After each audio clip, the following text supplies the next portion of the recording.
میں آپ حضرات کے سامنے ایک نہایت ہی عظیم الشان شخصیت کو پیش کرنے جا رہا ہوں۔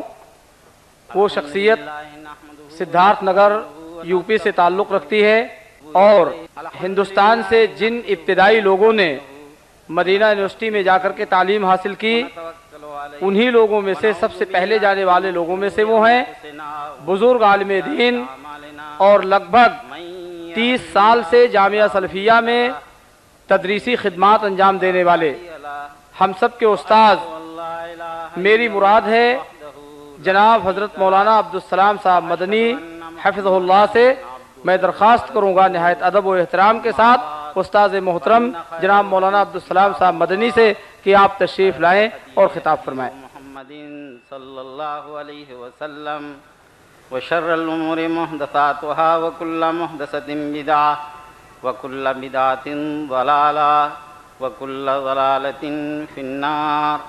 اعوذ باللہ من الشیطان الرجیم، بسم اللہ الرحمن الرحیم۔ رجال لا تلہیہم تجارۃ ولا بیع عن ذکر اللہ واقام الصلاۃ۔ رجال لا تلہیہم تجارۃ ولا بیع عن ذکر اللہ واقام الصلاۃ وایتاء الزکاۃ یخافون یوما تتقلب فیہ القلوب والابصار۔ صدر محترم، علماء کرام، بزرگوں اور دوستوں، اسلامی ماں اور بہنوں،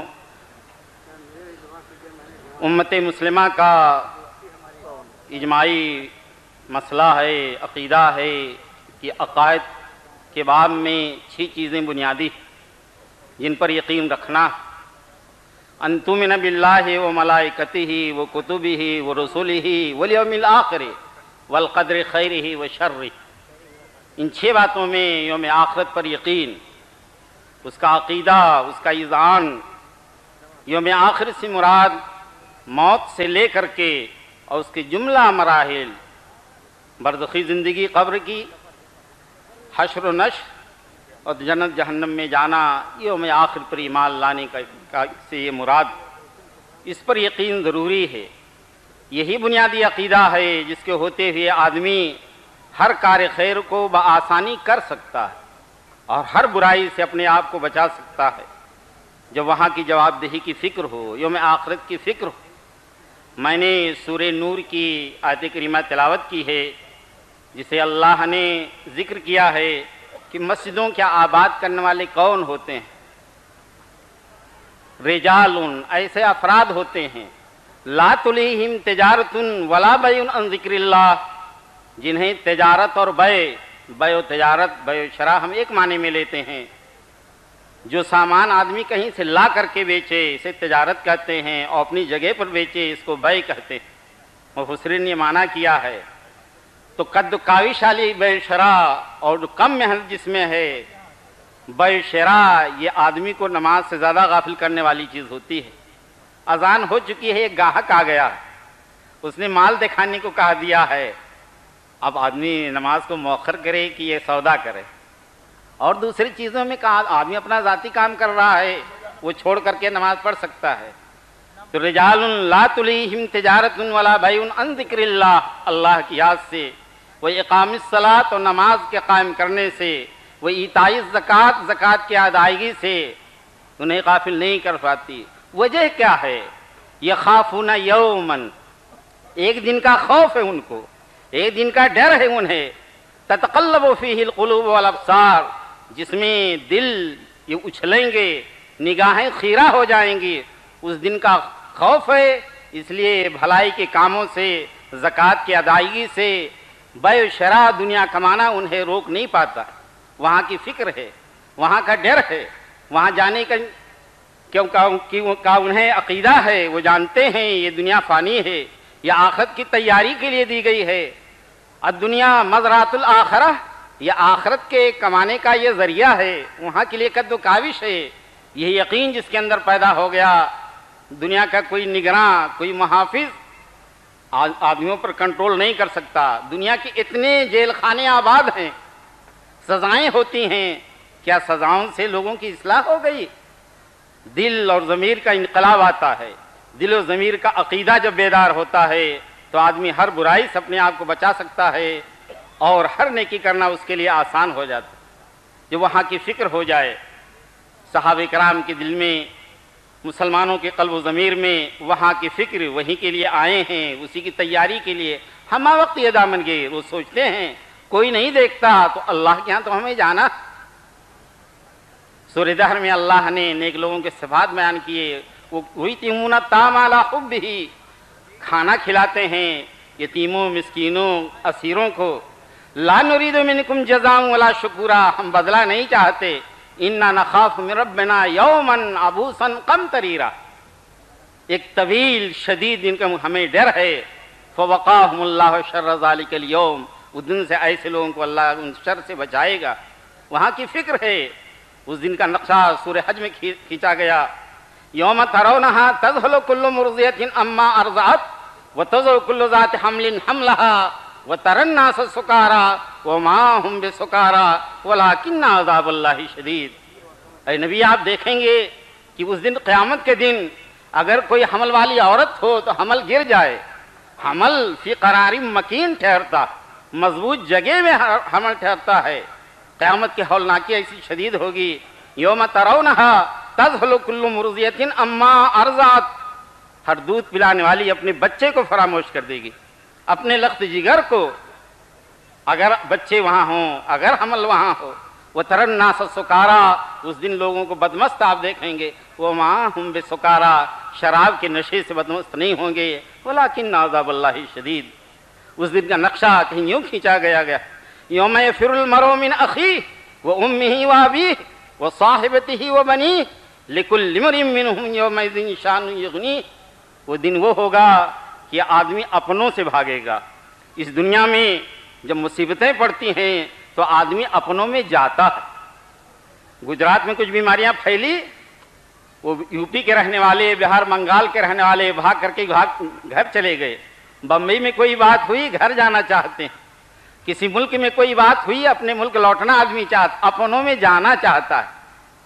چوپائے، سورج گرہن جب ہوتا ہے، چوپائے چرتے رہتے ہیں، تاریکی پھیلنی شروع ہو جاتی ہے، وہ بھاگ کر کے اپنے رہنے کے ٹھکانے پر بھاگ کر کے جاتے ہیں، گھر لوٹ آتے ہیں۔ قیامت کا منظر بالکل الٹا ہوگا، اپنوں سے بھاگے گا۔ یوم یفر المرء من اخیہ، اپنے بھائی سے، وامہ وابیہ وصاحبتہ وبنیہ لکل امرئ منہم یومئذ شأن یغنیہ۔ اللہ ابن کثیر نے اس آیت کے تحت حضرت اکرمہ کی ایک روایت ذکر کی کہ آدمی میدان محشر میں، ابھی حساب کتاب نہیں ہوا ہوگا، سوچے گا کہ میری نیکی کم ہو جائے گی تو کیا ہوگا، اپنی بیوی سے ملاقات کرے گا، بیوی ملے گی، آدمی پوچھے گا اے ہاذہ، اے میری بیوی، میں تمہارے لیے دنیا میں کیسا شوہر تھا؟ فاصنت ما استطاعت، اپنے شوہر کی میدان محشر میں جتنی تعریف کر سکتی ہے وہ عورت تعریف کرے گی۔ آپ ایسے تھے، ایسے تھے، ایسے تھے، اتنا خیال کیا، یہ کیا، یہ کیا۔ آدمی اپنی یہ تعریف سن کے بعد کہے گا کہ میرا حساب کتاب ہونے والا، اپنی نیکیوں میں سے صرف ایک نیکی دیکھ دو، انی احتاج الی حسنۃ واحدہ، ایک نیکی خالی دے دو، کہیں ایسا نہ ہو میری ایک نیکی کم ہو جائے۔ ایک نیکی، آپ اس دنیا میں ایک نیکی کرنا چاہیں تو ایک نیکی نہیں ہوگی، آپ نے ارادہ ہی کر لیا تو آپ کی ایک نیکی لکھی جا چکی، اور کر لیا تو کم سے کم 10 ہو گئی اور 700 گنا ہوگی۔ واللہ یضاعف لمن یشاء، اللہ کے رسول نے فرمایا، جس نے قرآن کریم کے الف لام میم کی تلاوت کی، جس کی مراد بھی آدمی نہیں سمجھتا، اللہ کے علاوہ کوئی نہیں جانتا، آپ نے فرمایا الف حرف ولام حرف میم حرف، یعنی کم سے کم 30 نیکی ہو گئی تلاوت کی نیت، جبکہ اس کا معنی مراد کوئی نہیں سمجھتا۔ ایک نیکی، عورت کہے گی اے سرا ما سألت، میرے سرتاج بڑی چھوٹی چیز آپ نے مانگی ہے، لیکن پریشانی یہ ہے اخاف ما تتخوف بھی، جو خطرہ آپ کو ہے وہی ڈر مجھے بھی ہے، میری ایک نیکی کم ہو جائے گی، جو میرا وزن ہو رہا ہوگا تو میں کیا کروں گی، اس لیے میں نہیں دے سکتی۔ آدمی اس کے بعد اپنے بیٹے سے ملاقات کرے گا، پہچانے گا لخت جگر میں تمہارے لیے دنیا میں کیسا باپ، بیٹا تعریف کرے گا مستطاع، جتنی اپنے ابا جان کی تعریف میدان محشر میں کر سکتا ہے. اب اپنے لخت جگر سے ایک نیکی نہیں، مثقال و ذرہ، ایک ذرہ برابر نیکی کا دے دو. ابھی کم نہیں ہوئی ہے نیکی، خطرہ یہ ہے ابھی تو اللہ نے ہمیں آپ کو موقع دیا. قرآن کی تلاوت کرنے کتنی نیکیاں ہو سکتی. بیٹا کہے گا ابا جان ایسا، وہی جواب ایسا ما سأل، بڑی معمولی چیز آپ نے مانگی ہے، لیکن اخاف ما تتخوف بھی، مجھے بھی یہی خطرہ، یہی ڈر دامن گیر ہے، میری نیکی اتنی کم ہو جائے گی تو کیا ہوگا، اس لیے میں نہیں دے سکتا.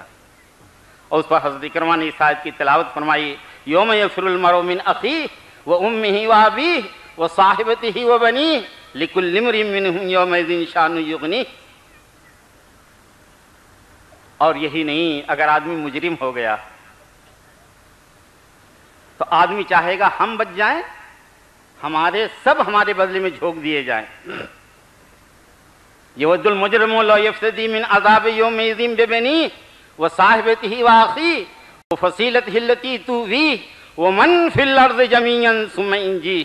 اگر مجرم وہاں ہو گیا تو چاہے گا میری عوض میری بیوی جھونک دی جائے، میرے بیٹے، میرے بال بچے، میرے ماں باپ اور میرا خاندان جو مجھے پناہ دیتا تھا. اور وہی نہیں، ومن فی الارض جمیعا ثم انجیہ، روئے زمین کے سب باشندے میرے عوض جہنم میں جھونک دیے جائیں، میں بچ جاؤں. اللہ فرماتا ہے کلا انہا لظا، یہ نہیں ہو سکتا. جہنم یہ شعلہ زن ہے، نزاعۃ للشوا، چمڑی کو ادھوڑی کر کے رکھ دے گی. یہ قیامت کا وہ دن ہے جس کا یقین ایک مومن رکھتا ہے اور اسی لیے تیاری کرتا ہے. آدمی جانتا ہے وہاں کیا منظر پیش آنے والا. صحابہ کرام کے قلب و ضمیر میں یہی خوف رہا کرتا تھا، یہی ڈر رہا کرتا تھا، یہی ڈرتے رہتے تھے. صحابہ کرام کی زندگی میں اور اس سے پہلے بھی بنو اسرائیل کا وہ مشہور واقعات جو تینوں غار میں پھنسے تھے، نیکی کی تھی وہاں کے لیے کہ اللہ وہاں ہمیں بدلہ دے.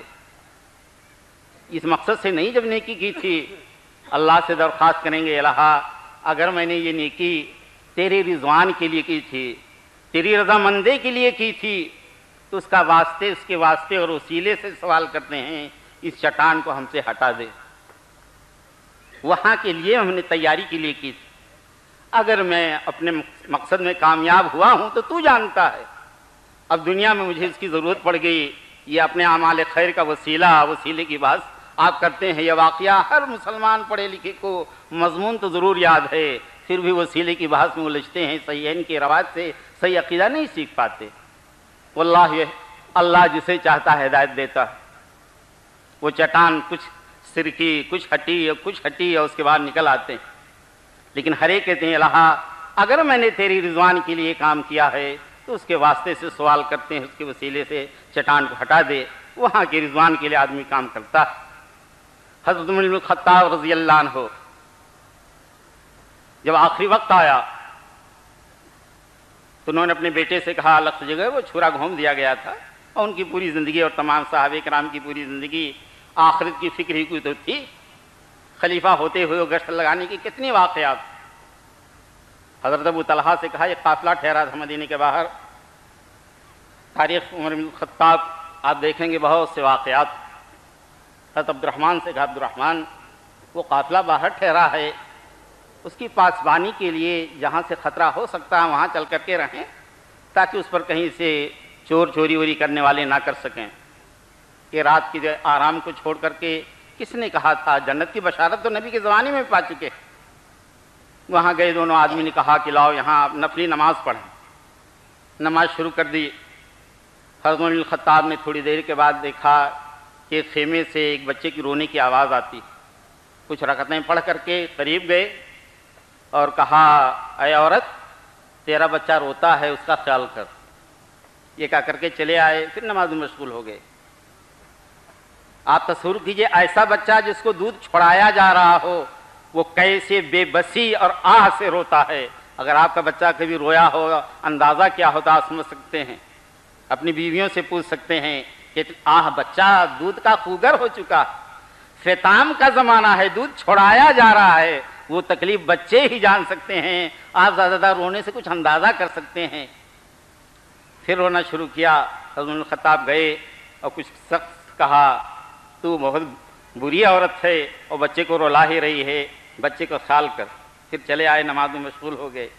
سحر ہوتے ہوئے پھر بچہ رویا، قریب گئے تو کہا کہ تم بہت بری عورت ہو، رات بھر بچہ روتا رہا، تم خیال نہیں کرتی، کیا بات ہے؟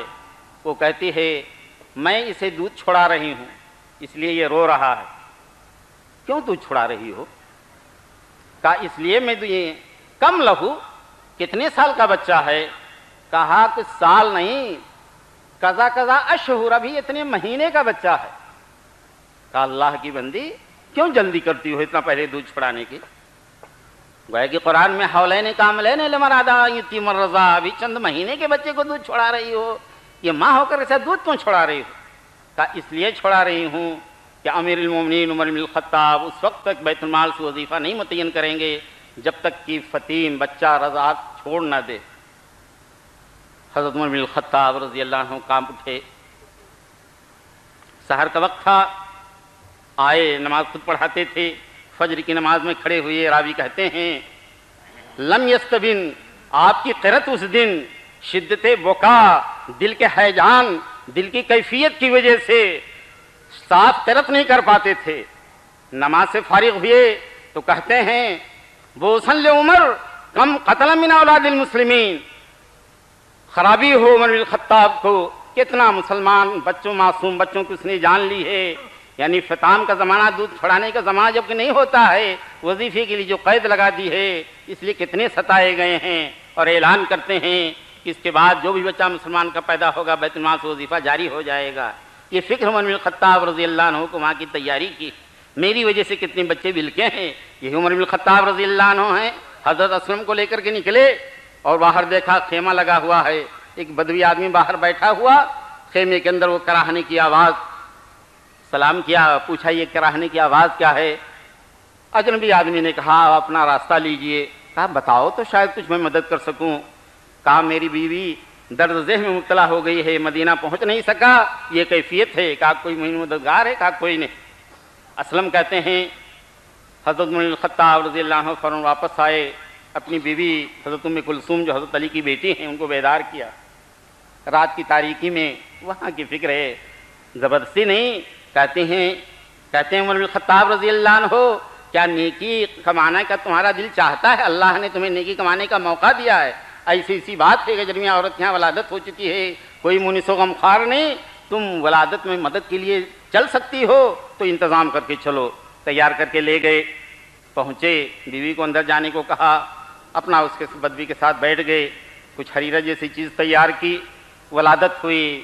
ان کی بیوی ام کلثوم کہتے ہیں امیر المومنین آپ اپنے رفیق و ساتھی کو اطلاع کر دیجیے اللہ نے لڑکے کی ولادت کی۔ امیر المومنین سن کر کے وہ بدوی وہ کانپ اٹھا کہ امیر المومنین میرے ساتھ یہ ہیں۔ حضرت عمر الخطاب نے پکایا، اس کو کھلایا اور خیمے کے پاس رکھ دیا، کہا اس عورت کو کھلا دو۔ یہ آخرت کی فکر ہے، جنت کی بشارت تو نبی کے زمانے میں پا چکے تھے۔ اسلم ہی کا بیان ہے، حضرت عمر الخطاب رضی اللہ عنہ وہ جو گئے، جو عورت کو دیکھا تھا اپنے بچوں کو بہلانے کے لیے آگ جلائے ہوئے، بچے رو رہے ہیں، آگ کے گرد بیٹھے ہوئے ہیں، ہڈیاں چڑھائے ہوئے۔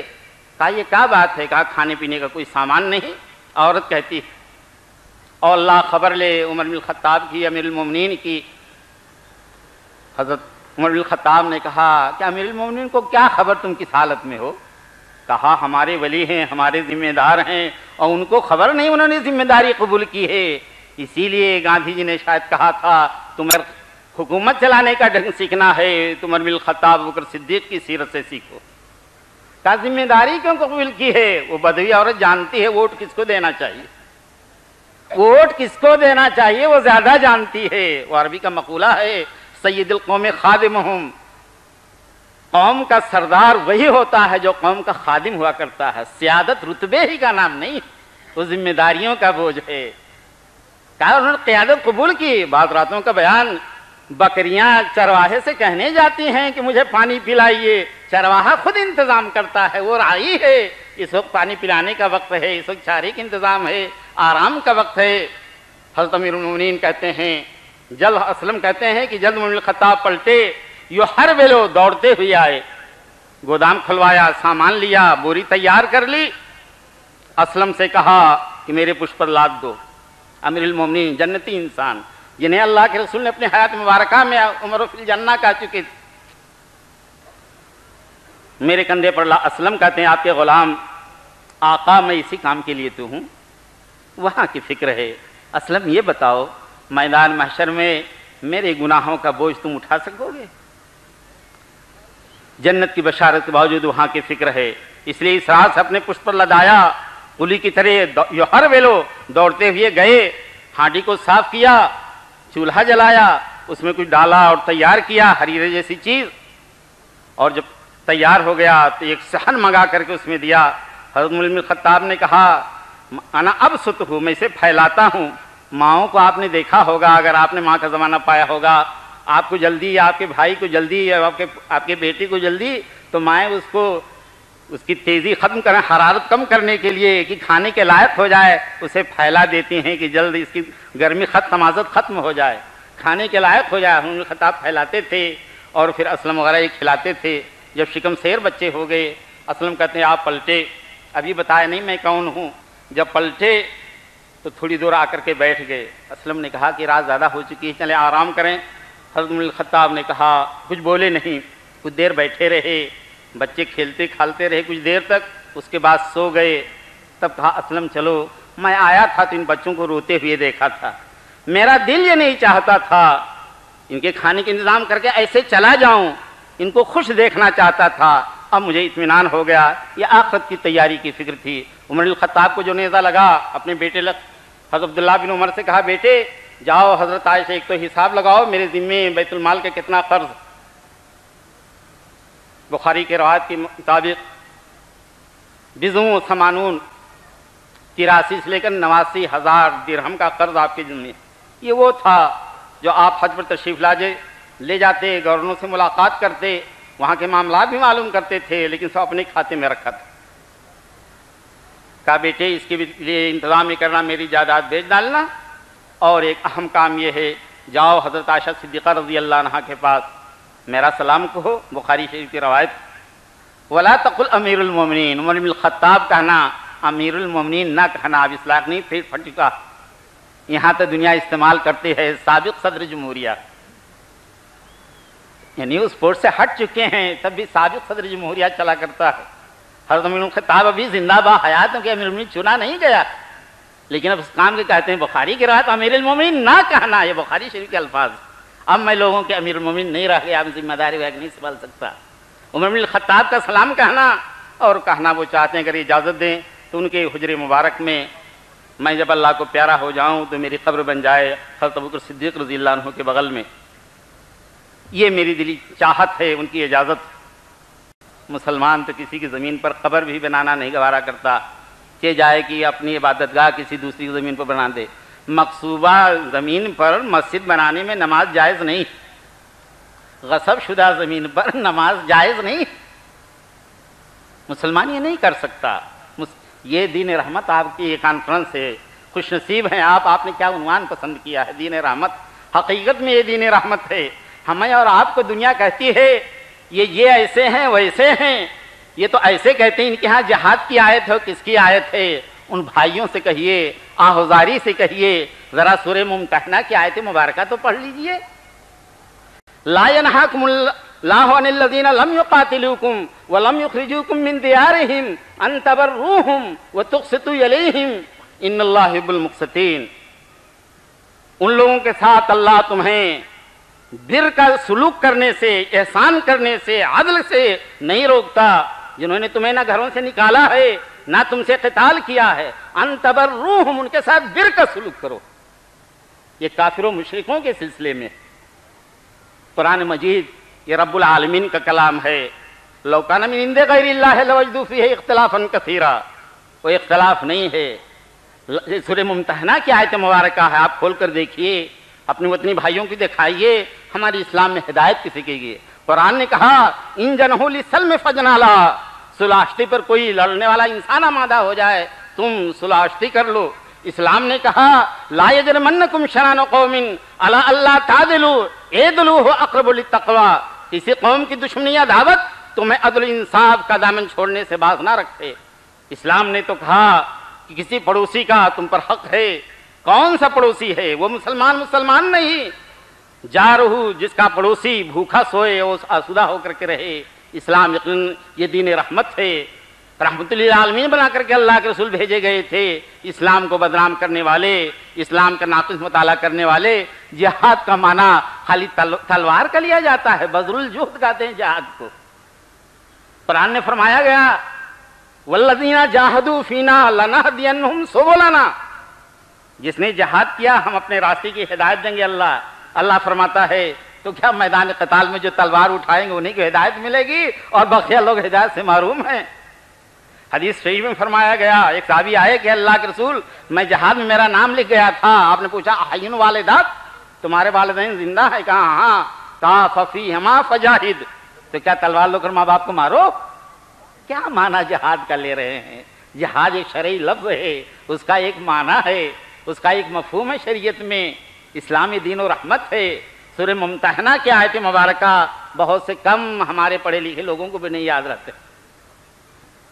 آدمی عہد و پیمان کے اس کی حفاظت، یہ دین رحمت کا عنوان آپ نے، میں مبارکبادی دیتا ہوں ان حضرات کو جنہوں نے یہ عنوان چنا ہے۔ اس کی توضیح اس زمانے میں کتنی ضرورت، ہندوستان کے ماحول میں اور دنیا میں اس کی کتنی ضرورت ہے۔ یہ دین رحمت کیسے ہے، مخلوق کے لیے کیسے ہے، چوپاؤں کے لیے دین رحمت کیسے ہے، عقیدے کے باب میں دین رحمت کیسے ہے، معاملات کے معاملے میں یہ کیسے ہے، پڑوسیوں کے سلسلے میں کیسے ہے، لین دین کے سلسلے میں دین رحمت کیسے ہے، اور یہ رحمت کی وسعت اس کی کتنی، چوپاؤں اور درندوں کے ساتھ اس کے سلوک کرنے کا جس نے ڈھنگ سکھلایا، کون سا ڈھنگ نہیں یہ دین رحمت کا عنوان۔ یہ آخرت کی تیاری کے لیے، آخرت سنوارنے کے لیے قرآن کریم کی واضح ہدایت ہے، یہ دین رحمت۔ حضرت عمر بن الخطاب نے کہا تو مجھے امیر المومنین نہ کہنا، اور جو میرا انتقال ہو جائے جب لاش لے کر کے جانا تب بھی میرا سلام حضرت عائشہ سے کہنا، امیر المومنین نہ کہنا، یہ اجازت دیں تو پھر دفن کرنا ورنہ عام قبرستان میں لے جانا۔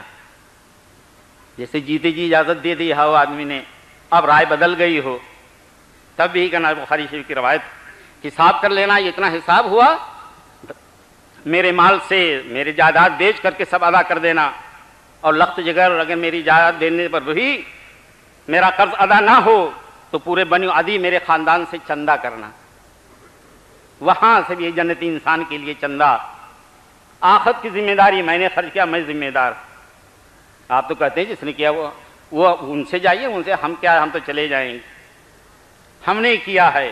حضرت عمر الخطاب کا گھر بکا، دارالقضاء اس گھر کا نام پڑا حدیث کے الفاظ میں، یعنی قضائے دین عمر، حضرت عمر کا قرض ادا ہوا تھا، وہ گھر بک کر کے، وہ محکمہ نہیں تھا، حضرت امیر معاویہ کے خاندان کے امیر معاویہ نے اس کو خریدا تھا، وہ قرض ادا کر دینا۔ اسی عالم میں حضرت الخطاب کے سامنے ایک نوجوان آیا، پیٹ پھٹا ہوا ہے، دیکھا کہ ٹخنے کے نیچے لنگی ہے، کہتے ہیں ردو علی الغلام۔ اس حالت میں بھی اتنے شفقت و پیار کا اسلوب، ہم تو تبلیغ کا یہ پیارا اسلوب سیکھا ہی ہم نے نہیں۔ اللہ نے فرعون کے پاس حضرت موسیٰ و ہارون کو بھیجا، فرعون جنا انا ربکم الاعلیٰ کہا، اس سے بڑھ کفری بات کچھ ہو سکتی ہے؟ فقولا لہ قولا لینا لعلہ یتذکر او یخشی، نرم انداز میں بات کہنا، اس میں امید ہے کہ عبرت حاصل کرے، نرم انداز میں بات کہی جاتی ہے۔ اسلام کفری فتویٰ دینے کسی کلمہ گو کو نہیں سکھلایا کرتا ہے۔ آپ نے حضرت اسامہ کا واقعہ سنا ہے، رسول اللہ کا جوہینہ کی طرف جو گئے ہوئے تھے، کافر نے، مسلم شریف کی روایت ہے، 7 مسلمانوں کو شہید کیا ہے۔ حضرت اسامہ نے نیزہ سنبھالا، درخت کی آڑ میں ہو کر کے لا الہ الا اللہ پڑھ لیا، لیکن حضرت اسامہ نے مار ڈالا کہ جان کا خطرہ ہوا تو کلمہ پڑھ رہا۔ یہ ایک تو کلمہ پڑھا ہے، مار ڈالا۔ اللہ کے رسول نے پوچھا، اے اسامہ احب رسول اللہ، جو کسی کا اور کا لقب نہیں، کلمہ سن کر کے کیسے تم نے نیزہ چلا دیا؟ کہا اللہ کے رسول ایسے ایسے کیا تھا، 7 مسلمانوں کو جنت میں پہنچایا تھا، اور میری انی نیزے کی انی دیکھ کر کے کلمہ پڑھا۔ آپ نے فرمایا حل شققت عن قلبی، سینہ پھاڑ کر کے دیکھ لیا ہوتا، یعنی سینہ پھاڑنے میں پتہ نہیں چلتا۔ واللہ یتولی السرائر، اور ہم تو کفر کا فتویٰ بانٹتے رہتے، بہت شدید مسئلہ۔ حدیث میں آیا کفر کا، یہودیت کا، اسلام سے خروج کا اگر کسی کلمہ گو کو کہا گیا، عند اللہ اگر وہ ایسا ہے تب تو ٹھیک، ورنہ قائل والا کتنا بڑو جنبو دستار کا مالک ہو اس پر لوٹ جاتا۔ بہت شدید مسئلہ ہے، کلمہ گو کو اسلام سے خروج کی بات نہیں کہی جاتی، نہیں آپ کہہ سکتے، اس کے کام پر حکم لگا سکتے ہیں، افعال پر حکم لگا سکتے ہیں یہ شرکیہ کام ہے، یہ کفری کام ہے، لیکن بزرگوں دوستوں ہم لوگ نحو میں پڑھتے ہیں اور جانتے بھی ہیں جملے فعلیہ اور جملے اسمیہ کلمہ کی 3 قسمیں ہیں، ایک اسم ایک فعل، اور دونوں کے معنی میں تضاد ہے، یہ اقسام اکٹھا نہیں ہو سکتے۔ جملے فعلیہ کا ترجمہ جملے اسمیہ کا نہیں ہو سکتا، اس میں دوام و ثبوت ہوا کرتا ہے، فعل میں حدوث ہوتا ہے، یہ عربی گرامر کا مسئلہ ہے۔ ہم لوگ یہی بہت سے پڑھے لکھے ہم لوگ نہیں کر پاتے۔ کچھ مثالیں دوں تو شاید بات زیادہ ہو جائے، سچی بات میں کہتا ہوں، فعل اور اس میں فرق نہیں کرتا۔ آپ سوچیے اگر ہم نے کبھی 10 روپیہ آپ اپنی زندگی میں 10 روپیہ چندہ دے دیا، 10 روپیہ کسی فقیر کو دے دیا، تو کیا ہم کو سخی کہا جائے گا، دین داتا کہا جائے گا، حاتم وقت کہا جائے گا، حاتم کہا جائے گا؟ نہیں کہا جائے گا، اسم نہیں استعمال ہوگا۔ ہاں اتنا دیا تبرع تو کہا جائے گا، فعل کہا جائے گا، دوام کا معنی نہیں ہوگا۔ خود کلمہ کی تقسیم میں اسم فعل ہے، اسم فعل ایک دوسرے کی ضد ہیں، دونوں اکٹھا نہیں ہو سکتے، کبھی نہیں ہو سکتے، عربی گرامر کا اصول ہے۔ فعل حدوث پر دلالت کرتا ہے، حدوث عارضی چیز، اسم دوام اس کا ضد پر دلالت کیا کرتی ہے، اس معنی کا فرق کر کے، اور بہت سی یہ کفری باتوں کے فتوے چلتے ہیں۔ علماء اہل حدیث کسی کلمہ گو کو نہیں کہہ سکتے کہ یہ کافر ہے، کفر کا کام تو کہہ سکتے ہیں، یہ شرک کام ہے۔ من صلی یرائی فقط اشرک، من سامع یرائی فقط اشرک، ظاہر ہے فقط اشرک یہی تعبیر اور جگہ بھی استعمال ہوئی ہے، لیکن مشرک نہیں کہتے۔ اور جہاں کہیں اسم کا لفظ استعمال بھی ہوا ہے، وہ حدیبیہ کی جو بارش ہوئی تھی، مومنون بھی وہ کافرون بھی، وہاں بھی توجیہ کیا، دوسرا ہے کافرون بھی، نعمہ کا لفظ بھی آ گیا، مومنون بھی وہ کافرون بھی، اسم استعمال ہوا، الفاظ آگے۔ حدیث کی تعبیر میں ہمیں احتیاط کرنا چاہیے، کفری فتوے مسلمان نہیں بانٹا کرتے۔ حضرت اسامہ نے وہ نیزہ چلا دیا، بار بار کہتے رہے، صحیح مسلم کے الفاظ ہے، وَكَيْفَ تَصْنَعُ بِلَا إِلَٰهَ إِلَّا اللَّهُ إِذَا جَاءَتْ يَوْمَ الْقِيَامَةِ۔ اسامہ میدان محشر میں لا الہ الا اللہ آئے گا، تمہارا جواب کیا ہوگا؟ بار بار کہتے رہے اسامہ حب رسول اللہ، تم کیا کرو گے، کیا کہو گے؟ حضرت اسامہ کہتے ہیں، زاد المعاد کی روایت سے میں نے تمنا کی کاش کس کام سے پہلے میں مسلمان نہ ہوا ہوتا، اب تک کفر کی میری زندگی ہوا کی رہی ہوتی، اور کفری عالم میں ہو کر کے پھر ایمان قبول کیا ہوتا، معاف ہو جاتا یہ کام۔ اتنا غضبناک ہو گئے اللہ کے رسول صلی اللہ علیہ وسلم۔ صحابہ کرام سلف کا طریقہ اس میں بڑا احتیاط کا رہا ہے۔ آپ جانتے ہیں امت مسلمہ کتنے بڑے بڑے فرقے ہیں، ان پر کفر کا فتویٰ نہیں دے سکے ہیں، اور کفری کام بہت نمایاں۔ اس سے زیادہ واضح میں کرنا نہیں چاہتا، طلباء کے سامنے، شاگردوں کے سامنے تو کر دیا جاتا ہے۔ بڑی بڑی باتیں ہم تو معمولی چیزوں پر کہہ دیتے ہیں، وہ کافر ہو کافر ہو کافر۔ اور بزرگوں دوستو، ہم لوگ اپنے آپ کو کتاب و سنت کا ماننے والے کہتے ہیں، ہم کسی کی تقلید بغیر دلیل کے نہیں کیا کرتے، کسی کی تقلید نہیں۔ ہمارا کوئی عالم کوئی فتویٰ دے دے تو ہم تو ائمہ اربعہ میں سے کسی کی تقلید نہیں کرتے ہیں کہ ان کی ہر بات کو لے لے۔ ہمارا عالم کیا ہو پائے گا کہ کوئی بات کہا گیا تو ہم اس کے ذمہ دار ہیں؟ ہم تو صاف کہہ دیتے ہیں جس کی بات کتاب و سنت کے مطابق ہے، آمنا و صدقنا، وہ ہمارا عالم دین اس مسئلے میں۔ جس کی بات خلاف ہے، وہ کتنا ہمارا کچھ ہو، اپنے آپ کو کچھ کہے، ہم وہ بات نہیں مانا کرتے ہیں۔ اہل حدیث کا یہی وجہ امتیاز ہے، ہماری پرکھ ہی جانیے۔ ہم نے کہا ہے، ہمارے ہی علماء کے کچھ فتوے ہیں، اگر ہماری دلیل سے مدلل نہیں ہیں تو ہم نہیں مانا کرتے ہیں۔ اس لیے ایسی باتیں ہم پر نہیں تھوپنی چاہیے، ہم اس بات کے قائل نہیں ہیں۔ یہ دین رحمت کی کانفرنس ہمیں ایک دعوت دیتی ہے، اتحاد کلمہ کی دعوت دیتی ہے۔ آپ یہ تصور کر سکتے ہیں، امت مسلمہ جو عالم میں پھیلی ہوئی ہے، کسی ایک بات پر متفق ہو سکتی ہے سوائے کتاب و سنت کے؟ کیا پوری دنیا کے لوگ امام ابو حنیفہ رحمہ اللہ کی تقلید کے ماننے والے، مذہب کے ماننے والے ہو سکتے ہیں؟ امام شافعی کے مذہب کے ماننے والے پوری دنیا کے لوگ ہو سکتے ہیں؟ ائمہ اربعہ میں سے کسی ایک کی؟ ایسی بات ناممکن و محال ہے۔ ہاں، سب کا اجتماع ہو سکتا ہے کتاب و سنت کی روشنی میں۔